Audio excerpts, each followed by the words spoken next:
Penguin Random House Audio presents No Time to Lose, a timely guide to the way of the Bodhisattva by Pema Chödrön. People like us can make a difference. The way of the Bodhisattva was composed in India over 12 centuries ago, yet it remains remarkably relevant for our times. This classic text, written by the Indian sage Shantideva, gives surprisingly up-to-date instructions for people like you and me to live sanely and open-heartedly even in a very troubled world. It is the essential guidebook for fledgling bodhisattvas, those spiritual warriors who long to alleviate suffering, their own and that of others. Thus it belongs to the Mahayana, the school of Buddhism that emphasizes all-inclusive compassion and the cultivation of our flexible, unbiased wisdom mind. According to tradition, to write a commentary on a text such as The Way of the Bodhisattva or Bodhicharyavatara in Sanskrit, one must have advanced spiritual realization or have been directed in a dream to compose such a treatise. Since I, unfortunately, have neither qualification, I simply offer this teaching with a sincere aspiration that it may help new readers to benefit from Shantideva's text as much as I have.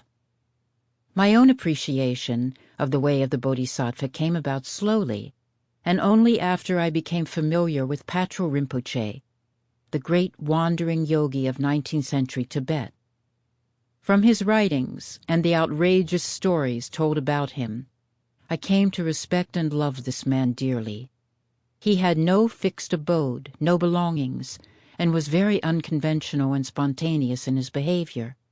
Yet he was a powerful and very wise teacher whose spiritual realization manifested in all the situations of his life. He related to people with great compassion and tenderness, but also with ruthless honesty. When I discovered that Patrul Rinpoche had taught this text hundreds of times, it caught my attention. He would wander around Tibet teaching anyone who would listen, rich and poor, nomads and aristocrats, scholars and people who had never studied the Buddhist teachings.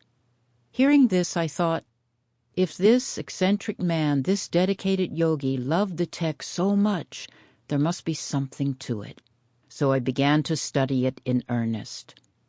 Some people fall in love with the way of the Bodhisattva the first time they read it, but I wasn't one of them. Truthfully, without my admiration for Patrul Rinpoche, I wouldn't have pursued it. Yet once I actually started grappling with its content, the text shook me out of a deep-seated complacency, and I came to appreciate the urgency and relevance of these teachings. With Shantideva's guidance, I realized that ordinary people like us can make a difference in a world desperately in need of help. I also began to wish for a less scholarly commentary than those available, one that might reach a wide audience and be accessible even to people who know nothing of the Buddhist teachings. For these reasons, when I was requested to teach the way of the Bodhisattva at Gampo Abbey's monastic college, I was eager to give it a try. The transcripts of those talks form the basis of this book. My commentary on Shantideva's teaching is very much a student's view and a work in progress. Unquestionably, with the help of my teachers, my understanding of these verses will deepen considerably over time. Nevertheless, I am truly delighted to share my enthusiasm for Shantideva's instructions. Shantideva was born a prince in 8th century India, and as the eldest son was destined to inherit the throne. In one account of the story, the night before his coronation, Shantideva had a dream in which Manjushri, the Bodhisattva of wisdom, appeared to him and told him to renounce worldly life and seek ultimate truth. Thus Shantideva left home immediately, giving up the throne for the spiritual path, just as the historical Buddha had done. In another version, the night before his enthronement, Shantideva's mother gave him a ceremonial bath using scalding water.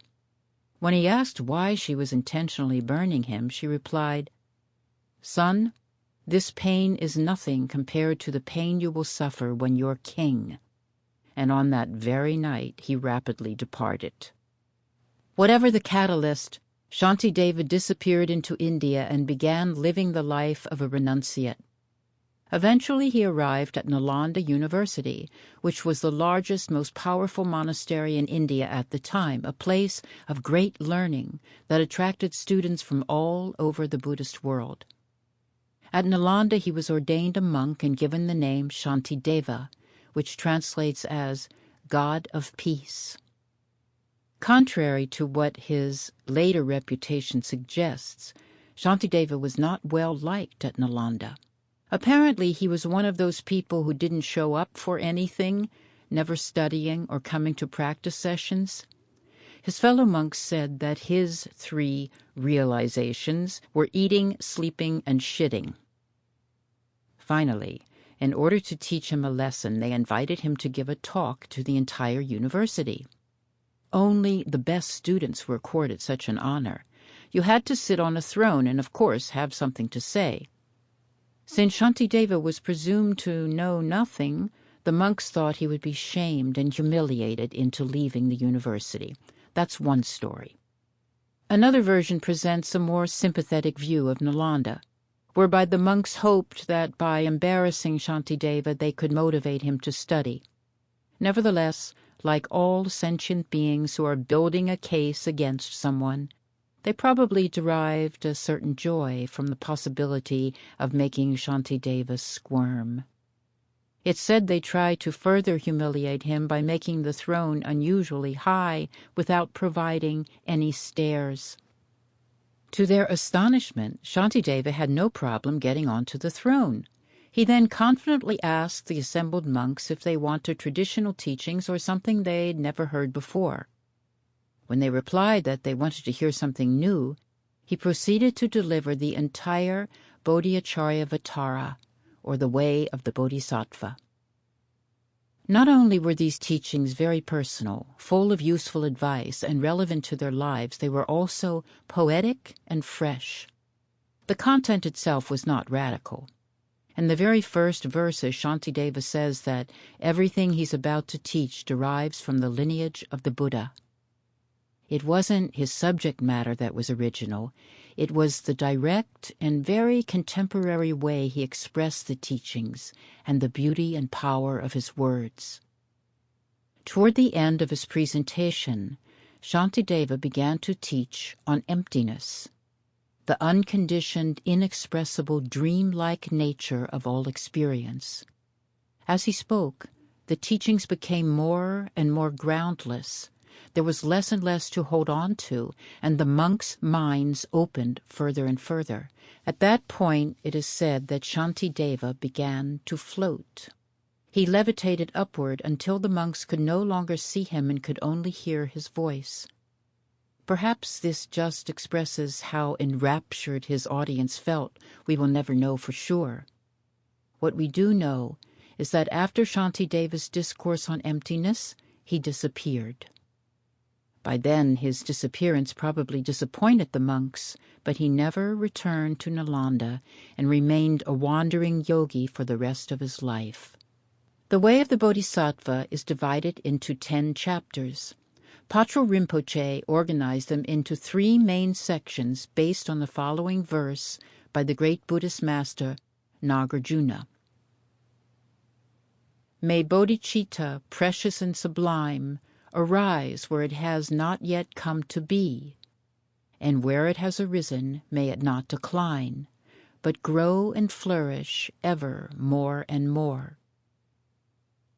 The Sanskrit term bodhicitta is often translated as awakened heart and refers to an intense desire to alleviate suffering. On the relative level, bodhicitta expresses itself as longing. Specifically, it is the heartfelt yearning to free oneself from the pain of ignorance and habitual patterns in order to help others do the same. This longing to alleviate the suffering of others is the main point. We start close to home, with a wish to help those we know and love. Sample complete. Ready to continue?